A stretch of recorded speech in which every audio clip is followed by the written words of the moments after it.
Good morning, everybody. Good morning, family.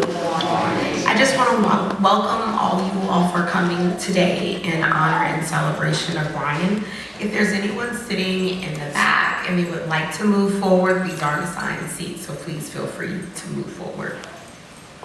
My name is Dr. Ashley Doucette.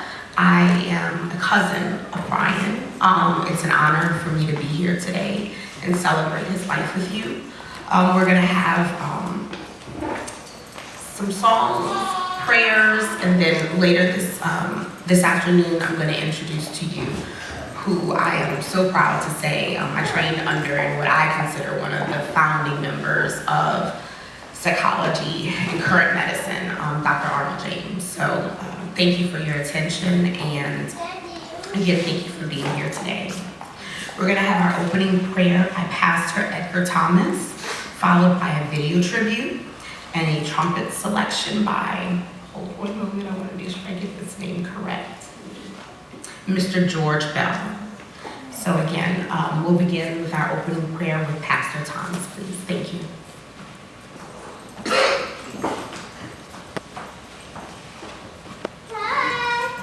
Good morning. Father, we just thank you for your tremendous grace, your mercy. God, we thank you because you're a good God. And we love you because you first loved us.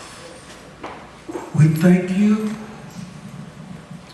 for the life and legacy of this wonderful soul that we're celebrating today. And Father, we pray for this family. We ask for the ministry of the Holy Spirit to do that which you have sent him to do in us and around us and for us and through us. We pray, Father, for your joy, your peace, your grace to rest upon this family. God, we look to the hills from whence comes our help, knowing that our help comes from you. We give you all the praise, all the glory, and all the honor in the name that is above every name, the name of Jesus. Amen. Amen. I'm deeply appreciative of getting the honor and the privilege to know my big cousin Bryan. He's definitely been there for me and helped me navigate things as I, develop and grow as a person. I really appreciate the debates on music, conversations about politics, and just the fun times we've had. I spent a lot of time in the old room, so I'm really appreciative that I spent time with him. And then, as far as this, I think it's put me in the mindset that we all have to be stewards of Bryan's legacy. Because your legacy is greater than one moment or your final moment. Legacy is the summary of your body's work. And Bryan has one hell of a body of work. When you get to understand his history and where he's been, people that he's touched. So I think we all are responsible for telling the world who Bryan Brooks actually was and how he lived. And ultimately, he lived fearless. He was unapologetic. And he was detailed but brutally honest. But still a great person. And that's special, that's rare. So I think we all, should continue to build on his legacy and honor his life by continuing to tell people who he was and how he lived. And I'm just appreciative to be able to be in that space to tell people who my big cousin was. Hello. Bryan was one of my closest friends and someone that I greatly admired. Bryan overcame great obstacles and odds in his life to get to the top schools and law firms and to do what he did achieve. I don't imagine I ever could have done the same. Bryan was also a person who was honest to a fault. And he was always there for the people in his life, even at great cost to himself. Although Bryan was 20 years my junior, I really looked up to him. And all I can just hope he would have said the same about me, at least when it came to being serious about academic and intellectual matters. We met because Bryan, in his first semester at Columbia University, where he was working at that time on a master's degree, was a student in a statistics class I was teaching. I think he was underprepared, and his first homework reflected this. he was pretty upset about that, and he came to see me, and we had a somewhat awkward conversation in which I suggested he might wish to drop the class. Instead, he parked himself in the library for the rest of the semester and emerged as one of the top students in the class. I was really impressed by this. Well, that was way back in 1999. And after the class, I would see Bryan around campus, and we stayed loosely in touch afterwards. We'd chat and saw one another. But several years after the class, Bryan told me that he was applying to law schools, and he asked me to mentor him. But as a statistician, I really don't know how to mentor a lawyer, and he needed somebody in the law to do that. But what I could do, told him, was help him with his personal statement for law school. I've read many personal statements for graduate school, for PhD programs, and I suggested to him that I could help him with his personal statement so that it sort of reflected what people want to hear, people don't want to hear about how you were always, since you were a young child, interested in this and this and that. What they want to know about is, are you intellectually mature? These kinds of things. Are your interests well developed? So I helped Bryan to rework this document and actually had him rewrite it more than 20 times. And during this process, we became better friends, okay? As most of you perhaps know, Bryan then attended Columbia Law School, where he did very, very well. And then subsequent to that, he got jobs in top New York City law firms, and he stayed in New York for quite some time, until the last few years. We saw each other often then. We stayed in touch, both during the good times and the bad times that Bryan had. Unfortunately, things were not always easy for Bryan, even after he graduated from law school. He had some troubles. They weren't particularly of his own making, but they did, I think, take a heavy toll on him.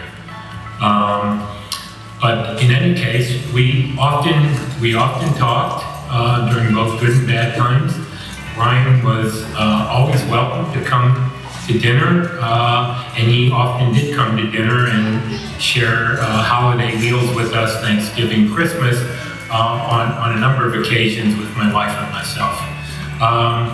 We also joined him in his place for dinner a few times, and according to my wife, who's a chef, Bryan's a pretty good cook. Okay. I have a lot of nice memories of Bryan, also some sad memories from the times when he had the troubles that I'm referring to. But rather than dwell on that, let me talk about one of the nicer times.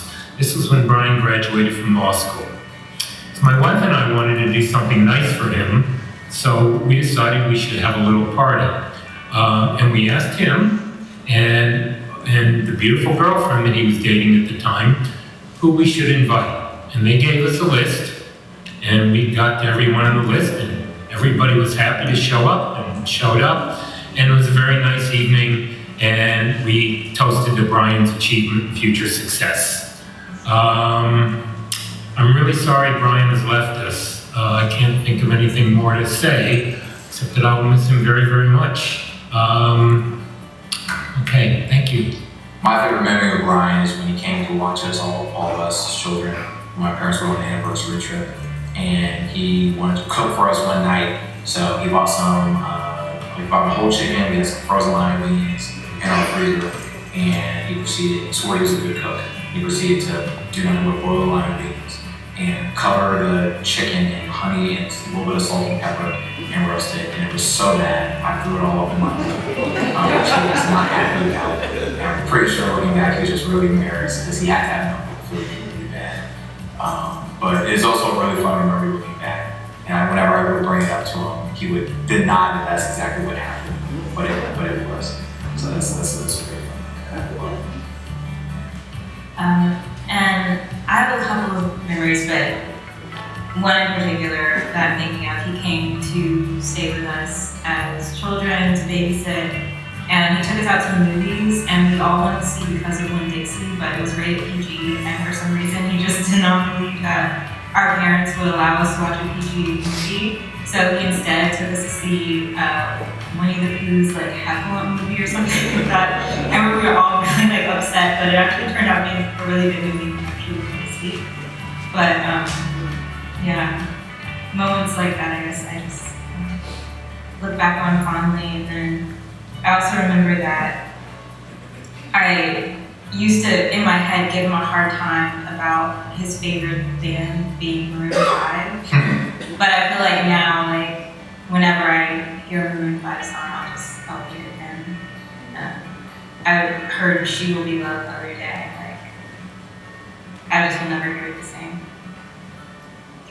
Yeah, I would say, kind of different from having a favorite memory of Bryan, but a favorite thing about him was, obviously we're somewhat of a large family, so there's 6 children, and a lot of people do not always remember our names. So they may call, like, whether it's us, they'll call us like twins or like thing 1, thing 2. People will just kind of call us anything. But Bryan, he always made sure not only to call us by our name, but he called us by our first and middle name, like every single one of us, which was so special to me. Like I'll never hear my name the same.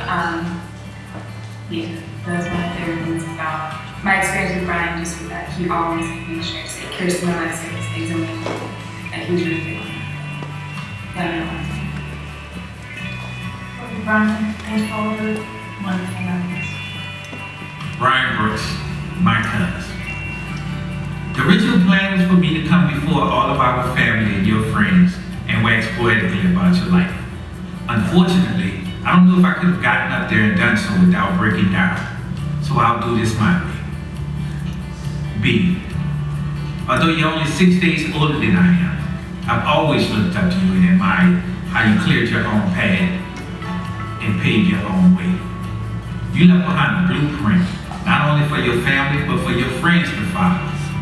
I'll miss all the time we shared and spent in our 48 years together. The birthdays, the intellectual conversations, the checking up on family, the heated sports debate, the cynical rap music disputes, and the friendly banter about whether or not sleep was overrated. But someone much wiser than I once said, when someone you love becomes a memory, that memory becomes a treasure. B, I want you to know that I will forever treasure each and every moment we've ever shared. But I also contend that sleep is not overrated. And while you may have believed the rest you were getting was sufficient, it's okay now. You're in a place where you can get all the sleep you need. Cause I love you and I miss you and I pray that you rest in peace.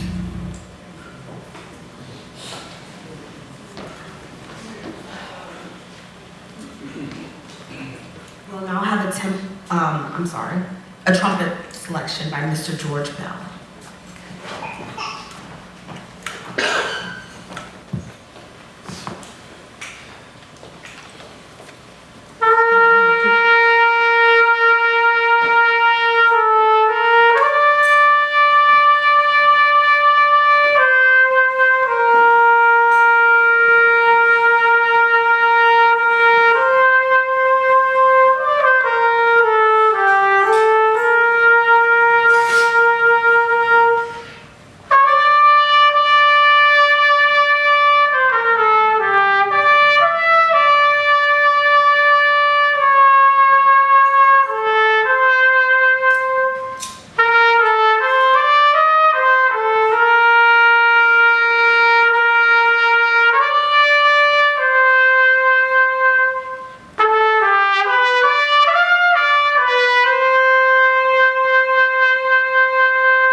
reflections from Bryan's family.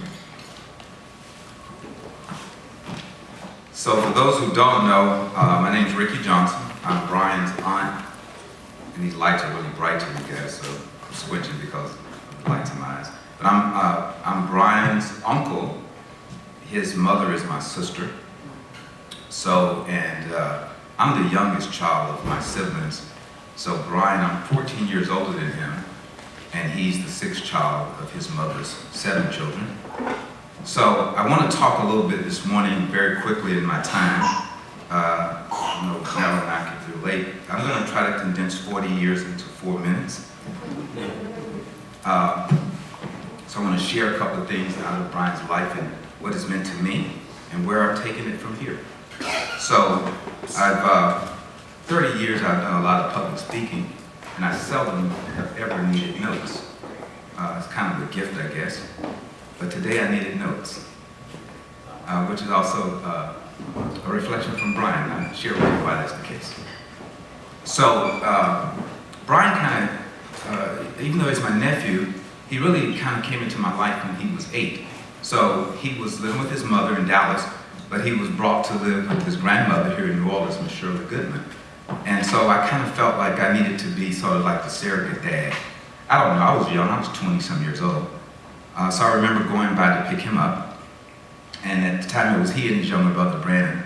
So I asked Miss Shirley, could I just like spend weekends with them? Graciously, obviously, she said yes. So I started doing that. And so out of that, I'm going to tell you 2 stories, but I want to give a little backdrop. I want to quote some things, but in case you think I made some things up, I'm going to give you a scripture of where I got this thing from. But it says, actually this is in Job chapter 8, it says, the rush doesn't grow up without the mire. I mean, the beautiful flowers you see doesn't come without all of the fertilizer and the compost and the dirty stuff that's in the ground. Because living things come out of dead things.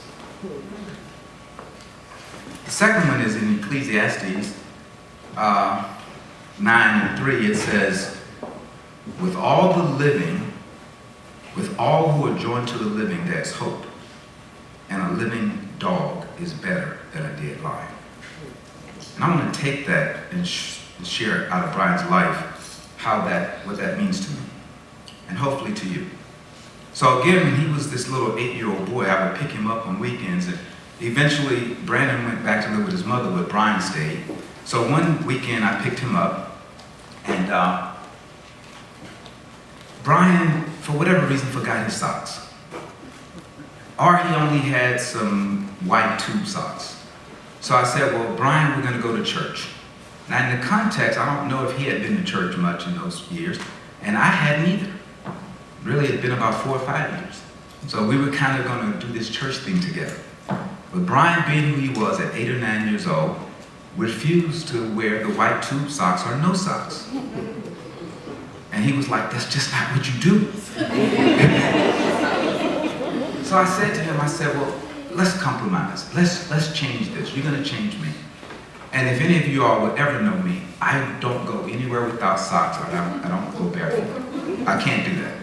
But this day, I put my shoes on with no socks.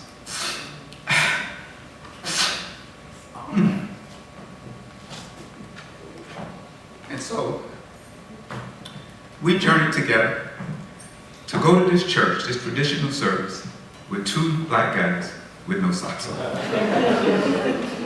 Started changing my world already. Well, fast forward in this journey, because he was always making me grow. Because living things come out of dead things, and out of the earth must others grow. Bryan was making me grow. We fast forward a few years later, many years later, and I was reading a book, and I shared it with him. And the book was called White Guilt. He was dealing with philosophical issues of racism in America. And Bryan picked out everything in that book that wasn't right. And some days later, he sent me a book. The name of that book was called The Anatomy of Racial Inequality. Changed my whole paradigm. Again, he was making me grow. Because living things come out of dead things. and out of the earth must others grow. So we fast forward in time again. I'm a very principled person, and I've learned to live, and so I developed these things called 39 Astor principles that my family and I try to live by. We shared those with Bryan. And as Bryan always does, he makes me grow. So I get a package in the mail sometimes later, and it's a book called The Problem with Principles. Because living things come out of dead things, and out of the earth must others grow. But we digest that together. And the kids sort of like you, I stand to say, Bryan, principles matter. And in his final words to my wife and I, he said, whatever you do, teach my daughter your principles. Because living things come out of dead things, and out of the earth must others grow. And I invite you guys to join me in this process. My wife has been living in the garden for the last 3 years, and it takes all the compost, all the dead things, to make the living things. Bryan's life is not in vain, because living things come out of dead things, and out of the earth must others grow.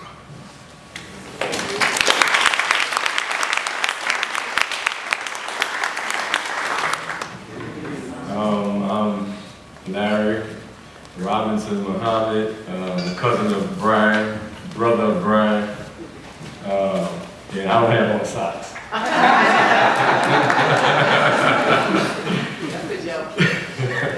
So Bryan, I'm a stand-in today. I didn't expect to speak.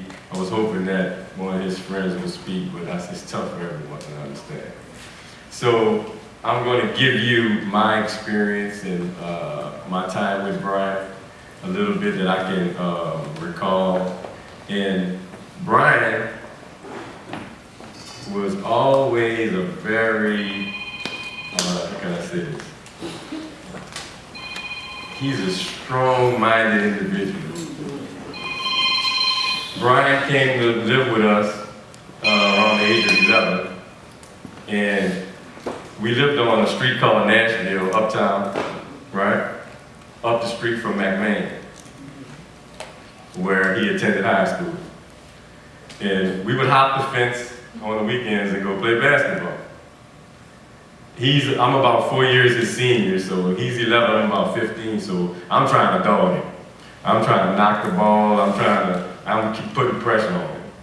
But he was so relentless and so savvy and quick that he would still get the ball over my head, even though he was much shorter than me, especially at that time. But, you know, I watched him grow and watched him going from high school into his collegiate times, and then go on to become, you know, to go to Columbia University and become a lawyer. And his mind was such a beautiful mind, such a mind that would soak up information and always willing to share it, always willing to guide you whether you like it or not. But, you know, I really, really love the time that I spent with him. I love the memories. It's a joyous day for me because I get a chance to really, really reflect on him and how I can be better.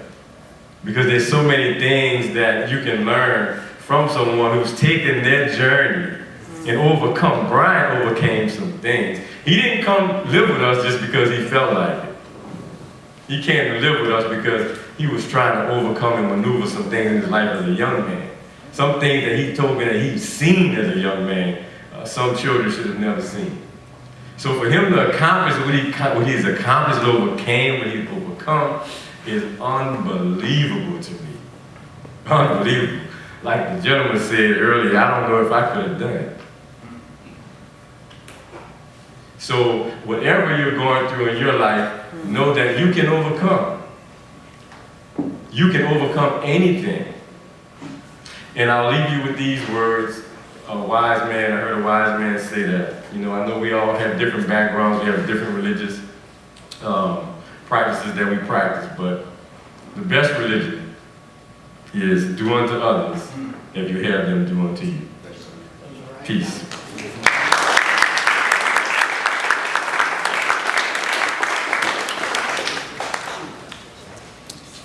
Child always want to parent the parent. I can stand here. Good morning. Thank you all for being here, and yes, Ricky, this light. And I'm going to read. I've read it like, I don't know, 10 times the count. Bryan Alejandra Brooks, An Intellect. Thank you all for being here. It matters to me. I don't know if dead people listen to eulogies, but I'm going to consider the possibility as I speak about Bryan.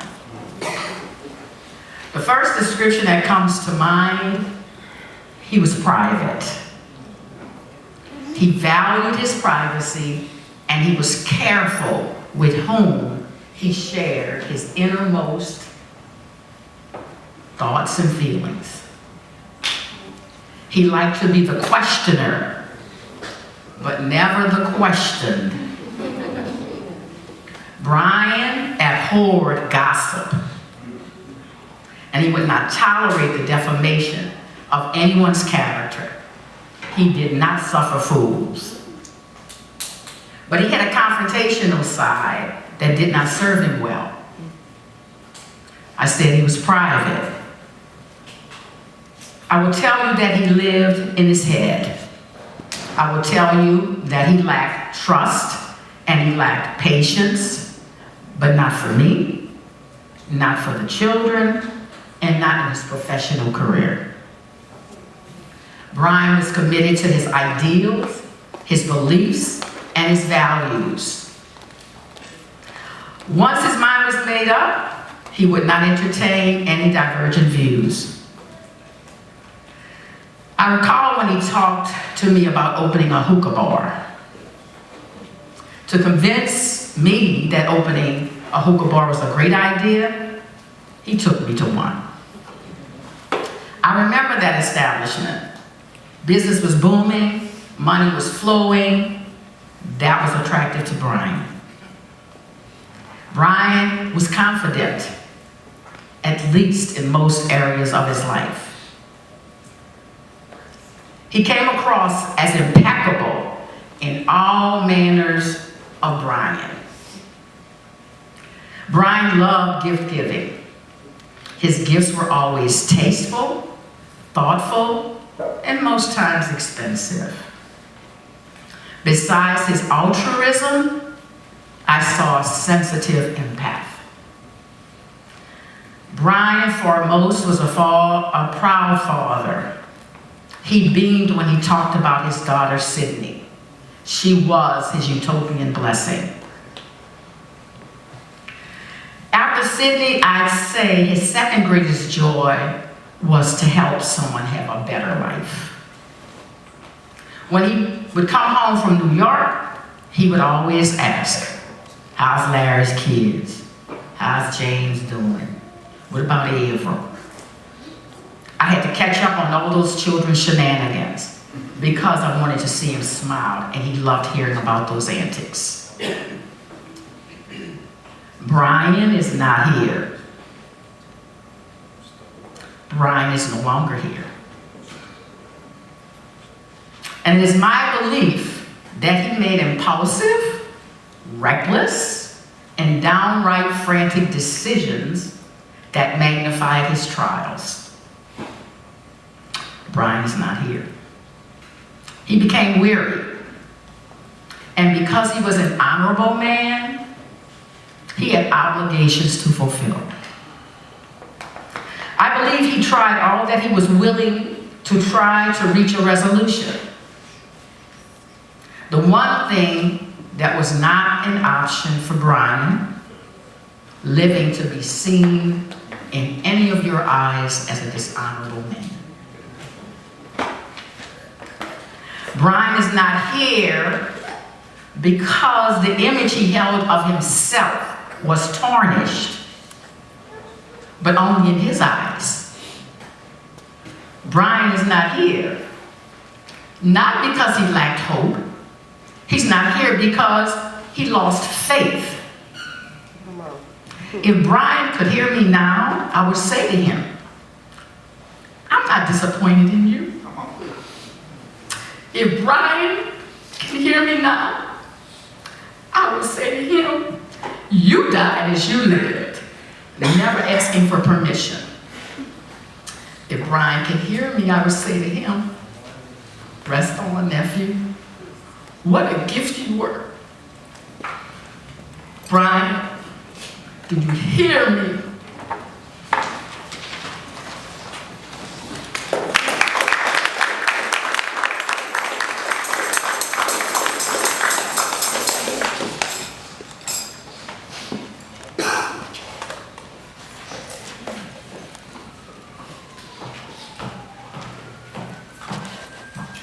Bryan, you're loved by everybody in this room. Next, we're gonna have a song selection. Songstress Miss Sandra Mitz, sorry for apologizing. And keyboard, Mr. Kevin Goulage. And then we'll follow the obituary reading afterwards.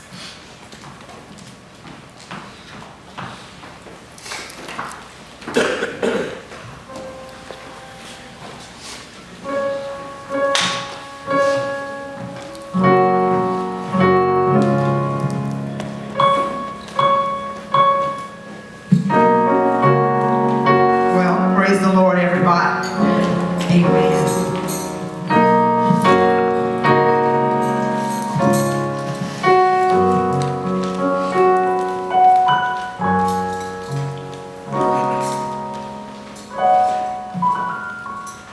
When peace like a river attendeth my way, when sorrows like sea billows roll,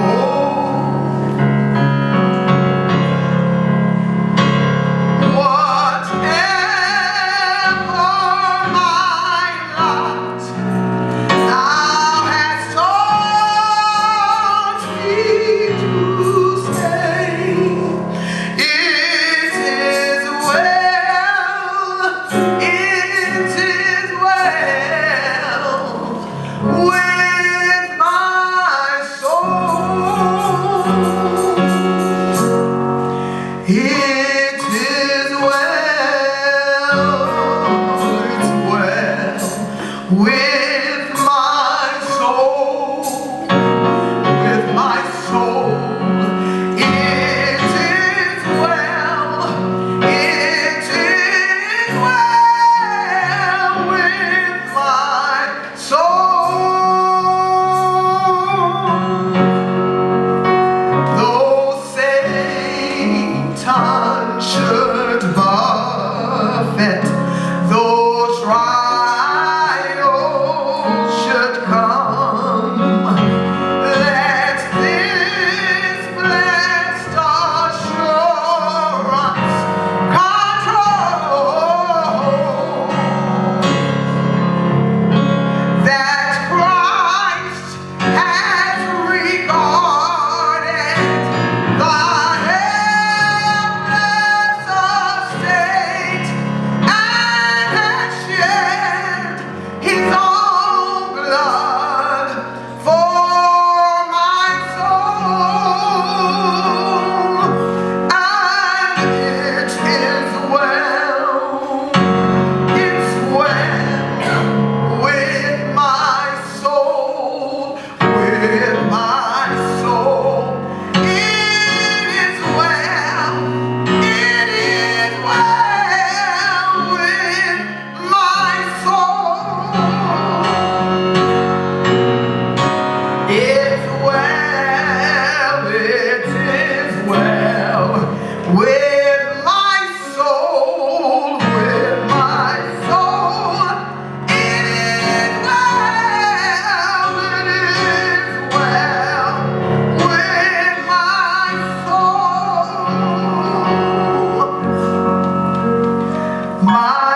Oh, the bliss of this glorious thought.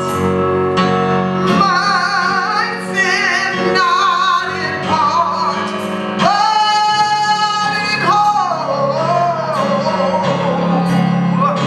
is nailed to the cross, and I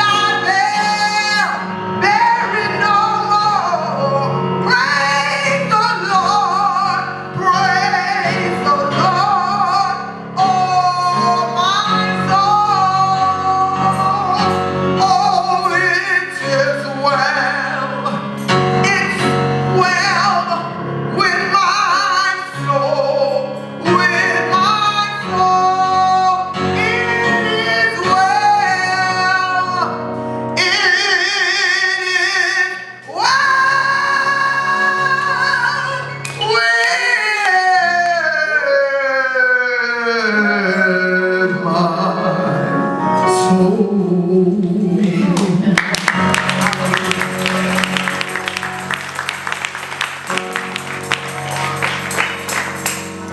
We'll now hear the reading of the obituary.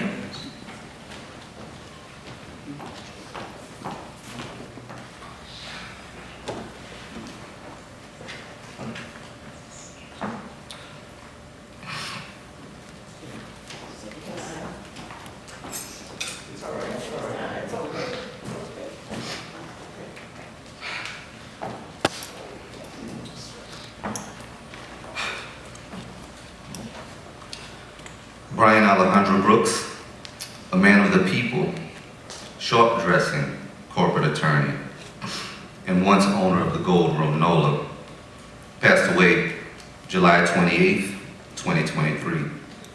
He was 48 years old. Bryan was born December 31st, 1974 in New Orleans, Louisiana, to parents Brian Goodman and Sandra Johnson. As a child, Bryan was gifted, inquisitive, somewhat quiet, and that's his cousins.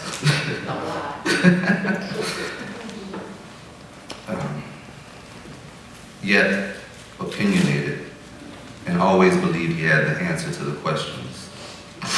He was a quick study and very observant. Even as an adult, he was proud of his undefeated amateur boxing record, which he wouldn't hesitate to remind you about.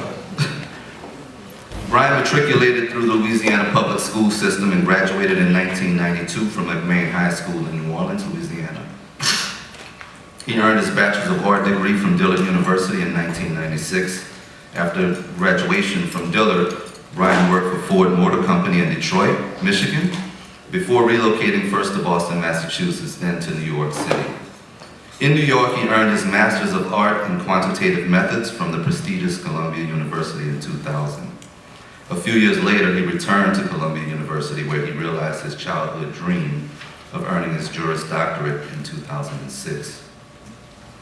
Before passing the bar exam, Bryan worked for Pfizer Corp as a senior manager of global market analytics, where he traveled extensively throughout the US and abroad. Upon passing the bar and being admitted to the State Bar of New York in 2007, he worked for several companies and law firms, including American Express, Mind Life Group LLC, Skadden Arps, Slate, Meager, and Flop LLP, and ultimately Cisco as an in-house attorney until his death. Bryan was equally comfortable and confident in academia, corporate America, and the hood. If he was your friend, you knew he had your back. If he was your family, you knew you were loved. And if you were an elder, you know that you were revered. He enjoyed sports, reading, debating, and traveling. Bryan was well known for his generosity. Beyond money, he shared his accumulated resources, knowledge, and connections for the benefit of his family and friends. Bryan always had the entrepreneurial bug, and he wasn't afraid to go after his dreams. After many years of living away, he relocated back to his beloved hometown of New Orleans in 2020 and began his quest to open and operate the Gold Room NOLA. Bryan endeavored to live a full life and discover the truth about it. His quest brought him both joy and pain. He wanted nothing less than the best for himself and all of those in his circle of influence. His untimely death left the glass half full. Bryan was preceded in death by his grandparents, Mr. and Mrs. Leo and Viola Johnson, Mr. Theodore Goodman and Mrs. Shirley Goodman Jones, his dad, Bryan Goodman, and sisters Yvette E. Singleton and Precious Goodman. Bryan leaves to cherish his memories nearest to his heart, his 10-year-old daughter, Sydney Brooks of New York, his mother, Sandra Johnson, his aunt Marilyn, April, 5 brothers, Orlandus LaQuanta Johnson, Collins Johnson, Shatoria, Brandon Brooks, Darrell Goodman, and Sean Goodman, 2 sisters, Ecstasy Johnson and Trinette DeJean. Bryan also leaves to cherish him many aunts, uncles, nieces, nephews, cousins from the Johnson, Goodman, and Doucette families, and a host of friends from around the country. Bryan Alejandro Brooks leaves an indelible mark in all our hearts and minds, and he will be greatly missed.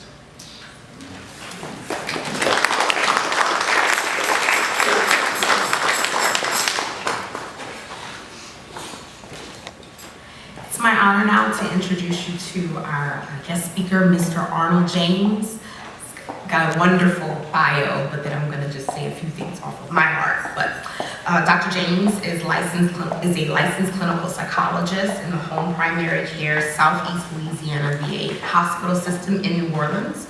He received his education from the University of South Carolina, Bachelor in Psychology, Master in Public Health and Health Education and Promotion, and his doctorate in philosophy and clinical community psychology. He was affiliated with Tulane University's Department of Psychiatry and Behavioral Sciences for over 20 years, where I have the blessing and pleasure to train under him. He specializes in the diagnosis and treatment of mental disorders. He seeks outpatient treatment. He provides outpatient treatment in his private practice. He has completed a postdoctorate fellowship in psychoanalytic psychotherapy from the New Orleans Birmingham Psychoanalytic Institute, and he was awarded diplomat status in the International Academy of Behavioral Medicine. From a personal perspective, Dr. James was the epitome of knowledge, of compassion, of mentorship. It was truly one of the greatest opportunities of my life to work and train under this phenomenal man. So please help me in welcoming Mr. Arnold James.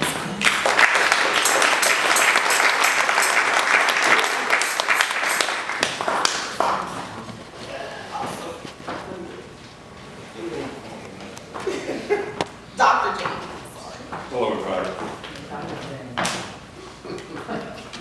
Yes, Dr. James, but I'm actually as a friend. So one of the reasons I'm here today is to offer words of comfort and understanding. If I do nothing else here today, I want everybody here to have a deeper appreciation for how we show up for other people. That's the message I want to leave you with. Because, first of all, let's call a thing a thing. Let's do that. Things don't always look the way they seem. Suicide is not something that we in our community understand or talk about. But suicide is the ultimate act of depression. I did not know Bryan, so I'm not going to diagnose him and say that he had depression. But what I will say, when a person gets to the point in their life where there is no other choice than to take their life, there is a sense of hopelessness and helplessness for which there is no easy answer. And that's where we come in. we have to create spaces in all of our loved ones and friends' lives that no matter what is going on, they are allowed to be vulnerable with us. I hear a lot about Bryan's accomplishments, the things that he achieved. When a person's ego and identity is closely tied into what they do, then what they do becomes a measure of their wellness. And if that accomplishment doesn't do well, then what? They don't feel well. We have to love people in spite of. We have to let people know they are more than their resumes. They're more than their achievements. They're more than their bank accounts. They're more than the number of friends that they have. That people in their essence is worthy and valuable. And that there is no shame in asking for help. There is no shame in this. I wrote down something. I told Ashley I wasn't going to give a lecture today, but sometimes I have to just speak from my heart. What motivates me to do this work? Because I vowed 32 years ago I've been doing this. 32 years ago, that as long as I have breath, no black person, particularly a black man, is going to die on my watch. Not going to die on my watch. Because I love life. I didn't bring it, and we don't have a right to take it. And so in the understanding of anxiety and trauma and depression, I've devoted my life to be with anybody, anywhere, at any time, even on a Saturday morning when I could be in my bed. I'm going to preach the word of resilience. And not just resilience, because Bryan has a story of resilience. I heard that he overcame a lot of things. But what I did not hear was a story of recovery. And that's where we need to be. We can forgive our past, but a lot of times there's an inner child in us that does not forgive us for not speaking up sooner. So we need to reach down inside of us and say, I didn't just get through something. I got to get over something. And the getting over is the life well lived. In the dying, there is word for the living. There's a word for the living. What do I do when I'm that door that I show up for people differently? That nobody under my watch will suffer shame, will suffer helplessness, will suffer helplessness. Even in the middle of the night, you need to call somebody, call them, you need to cry. I have friends, I have some buddies, and I just call, fraternity brothers, I just call them. I just need somebody to sit with me. I don't need you to do anything. I just need to know that I'm not by myself in whatever it is I'm going through. And I don't even want you to know the details of it. But long as I know I've got somebody on my side, I can see you, touch you. Being a good therapist, I was going to start with exercise. But y'all got me all caught up in the emotion now. I got beyond that, so we just do what we do. But when things don't seem right, I want you to really, especially young men, we have this exercise we call grounding. Because sometimes when your emotions are pulling you this way and that way, you feel this. But grounding is a simple technique where you just put your feet on the ground and feel the earth under you. Be present in that moment and allow yourself yourself to feel whatever it is you're supposed to be feeling. Close your eyes if you're comfortable, leave your eyes open if you're not, and focus in on your breath.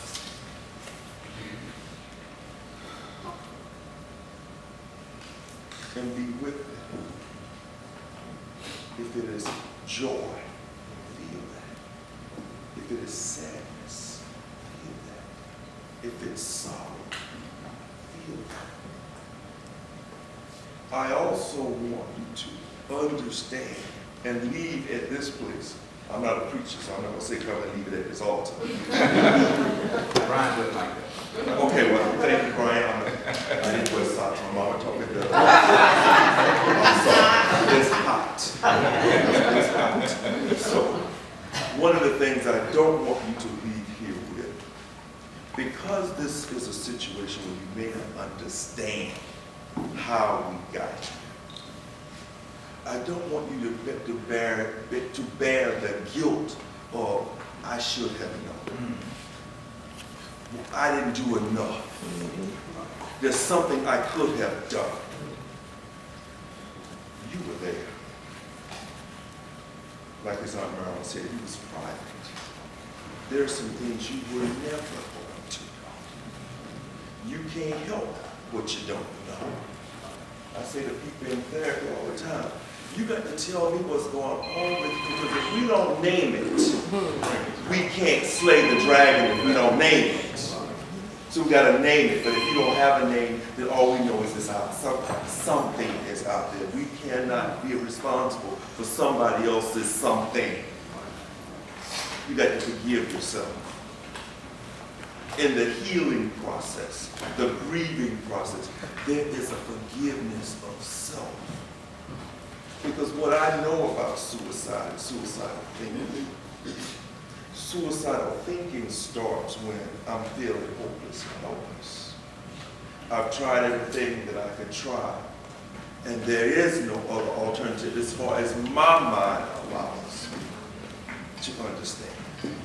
And this pain, this emotional pain, is so great. I just want the pain to end. Everybody who attempts and commits suicide, it's not that they intend on killing themselves. The intent is to stop the emotional hurt and the pain. And for somebody that private, we don't know what demon had been chasing him. No, and how long. Even in the face of overt success and accomplishment, there's a little boy back there that had not been healed. He had not been healed. And even though he got away and got from, he wasn't recovered from the whole thing. And for that, we have to say, anybody else going through something, we want to know about it. Share it with us. Let's not be ashamed. Because let me tell you, a horse before they say I'm hurt. And you know why? Because the other people in their life won't let them. She tells this story of a man coming to a book sign. She said, I hear you talk about this shame stuff, and that's fine. But my wife and my daughters don't want to hear that. They don't want to see that. They have this image of their protector, their controller, their provider. But I heard and I can't tell nobody. And so that's why I started this. I said, when I leave here, I want you to think about how you show up for people. How you show up for your spouses, your partners, your brothers, your sisters, everybody, how we show up for each other. And I'm not going to make it male or female, it's how we show up for each other. Can we allow people to be vulnerable? Everybody not going to have a degree from an Ivy League school. And just because we're proud of that, that don't make that the all of them. There's some parts of them that's just human. There's some parts of them that just a little kid that just needs a hug. To say, I'm all right, I'm loved, I'm cared about. And in that can be the healing and the growth. gotta be there for people different. Yeah, and I had a whole list of stuff. I ain't got half of it yet. I'm gonna get there. Because I told them when I started, Ashley, you got the timer? I got you. Okay. Because I can talk all day. I love psychology. I do this for a living, and I do this for my life. Every time I stand up here, sometimes it's not for the people. It's for me. It's my healing. Because when I'm healed, I can go out there and be a better healer. So sometimes when I'm talking, I'm telling y'all my business. So one of the things I want us to think about when we're dealing with people is that we have expectations for people, and we live up to expectations. Sometimes those expectations are real and unreal. Sometimes, and I'm gonna say this, a step on somebody's feet out there, I just can't help it because I got to. Those of you with children, those of you the parents, you got one job. As a parent, you got one job. To foster an individual into his own autonomy. That's your job. Listen, that's your job. That child is not to be an ego extension of your unfulfilled dreams. Okay? That child is to be autonomous and independent, and you support it of their own individuality and dreams. Because when you deal with people as an extension of your unmet dreams, then they go out and they don't know who they are. And when they feel like they're failing you, and you treat them like they failed you, and not support them in their own learning. Because sometimes suffering is not something to be avoided.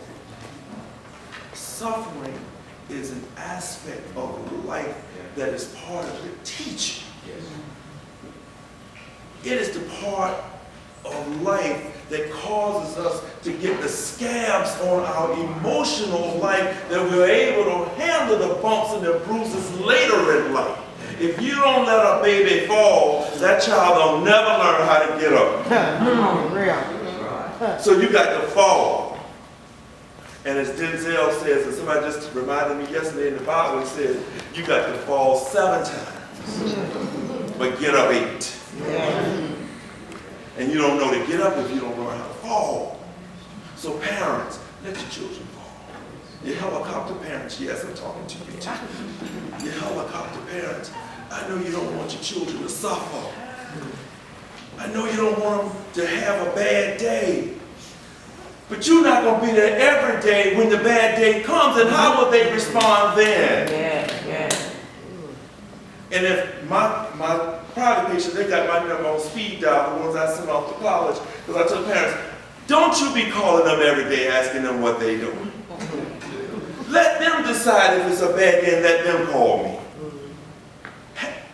Reinforce autonomy, agency, because these things are important as coping skills so when life gets hard. When you feel like you're about to let your family and your friends down, you will ask for help and not take that upon yourself to end life. I don't even know what to say sometimes because it just touches me to my heart. It breaks my heart. That life is so precious. It is supposed to be enjoyed. It's not supposed to be endured. But when it gets hard, you can do it together. You gotta know we can do this together. So young men out there, entrepreneurs, corporate people, climbing the corporate ladder, doing your thing, it may not always turn out the way that you want. And it's not the end. And the people around you, I want you to support them. Be with them. Let the suffering take you to the next level of understanding and exploration. And if the plan A is plan A don't work, I saw a billboard that said we got 26 more letters in the alphabet. We want to plan B, C, D, E, F. And I can tell you a personal story of my own life. I didn't go to school to be a psychologist. Psychology was my default degree. Thank God for the default. Because all my life, from the time I could say what you want to be when you grow up, I was going to medical school to be a pediatrician. Because I love babies, and now I know I don't like babies that much. I didn't want to be on call, and babies get sick in the middle of the night. I got to college, and I realized very quickly, I didn't realize quickly, but it took me 2 semesters, that organic chemistry and calculus were not my friends. And I literally went to a bench in front of the library with a covenant Jesus moment and said, Lord, my mama said I gotta get out of here in 4 years. But that's her expectation. She ain't finished, but my expectation was 4 years. What can I do and get out of here in 4 years? And then psychology was something that came to my mind. And here I am. I'm a shy person who would have wear his pants if he stood up in front of y'all 40 years ago. But here I am. Because somebody supported him. Somebody let me be wrong. Somebody let me change horses in the middle of the stream and were not disappointed. Supported me when I thought I was at my peak. I had a community. So we got to build community. Not out of our own expectations, but out of our love and support and appreciation for people's vulnerability and individuality. Let people be who people are. We can honor the things we like, but also be there to be accepting of the things that we really don't understand. So that we can appreciate people in the wholeness of them. Not just the pieces and parts that we like. The whole of it. Let me see what else I gotta say. Okay. One last thing. How little time last year? Okay. One last thing. In addition to all this introspection and all this self-acceptance, we need to really think about what self-care is. Self-care is not going to get your nails done, you're going to get a massage, and going to take a nice vacation. That's a vacation. That's what you ought to be doing every day. But let me move on. Self-care is an intentional, self-compassionate attitude that you have about yourself every day. Taking a moment and breathing. Just sort of like, this is my self-care right in this moment.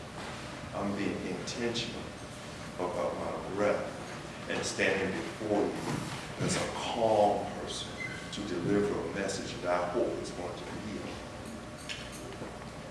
What else do you do? Your spirituality, your social life. Who do you have in your life that is supportive? What are the things that you do that are mindful, hobbies? Just time away from what you do every day. Not sitting there with your phone by yourself. That's not self-care. That's nosy. I say time to yourself. Focusing on your dreams, your aspirations, your values. Taking that time for yourself. Extra time in the shower, hot water hitting your body is therapeutic sometimes. Holding somebody you love's hand, touching them, walking a path, being outside. Somebody don't like your shoes off. I don't like my shoes off because I don't put your feet in the grass. And if you like your feet, bare feet, go on out there and touch the grass. I'm not with you. But it's this intentional attitude towards yourself. We can care about other people and will go to the last mile for them and ignore your own self, won't even go to the doctor until it's too late. But you tell everybody else to go. You tell everybody else what to eat. You even doing everything you want to do. But if it's good enough for others, it ought to be good enough for you. Because at the end of the day, your life matters. Yes, sir. Yes, sir.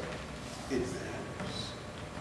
And when your life matters, then you can apply that same intentionality and compassion to others, to people that you don't even know.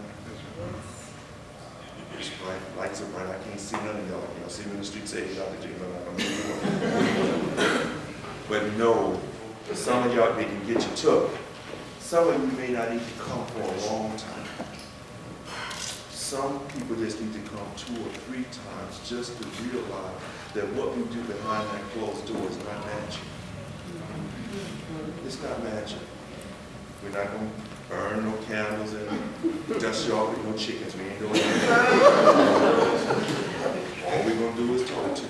I like to tell people when they come in the room, I'm like a good uncle that don't take no shit. I'm going to be there with you.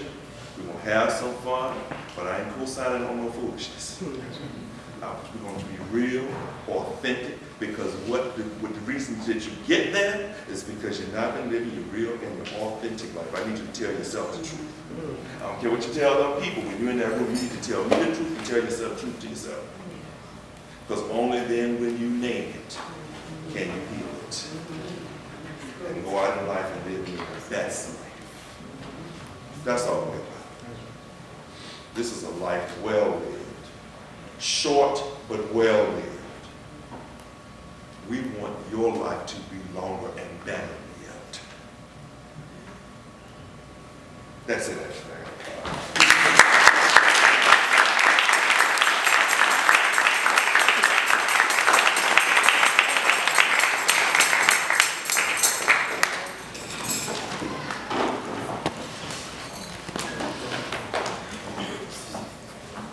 Excuse me for going out of order slightly.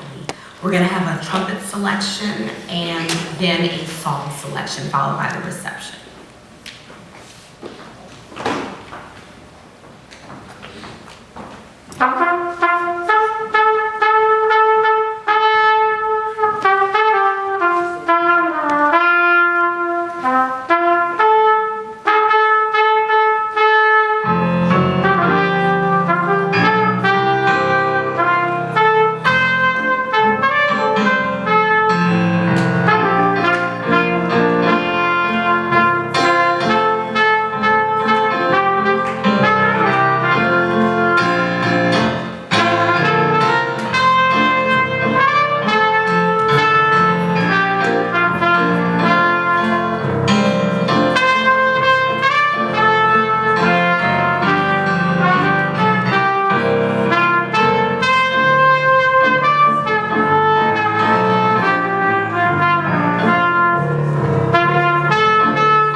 at the last minute, we called these people and asked them to come and play and sing for us. And I'm just amazed at how they put this together. I don't even know if they've ever met.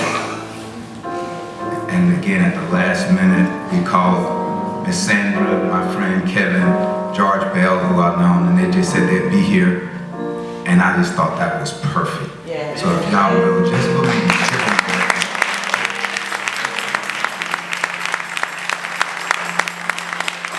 Our reception, if there's anyone that would like to say just a few brief words about Bryan, we're just asking please to keep it brief so that we can allow people to eat. So is there anyone that would like to say anything in memory of Bryan?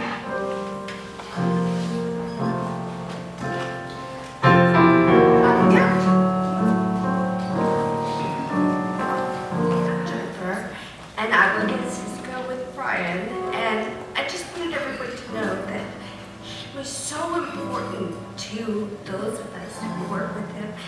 He was kind, and he was always there, and he was very important to us. And I want everybody to know that even though he was so private, you know, I didn't know him other than work, but he had my heart and I knew him and he was important to me. And thank you for sharing him with us.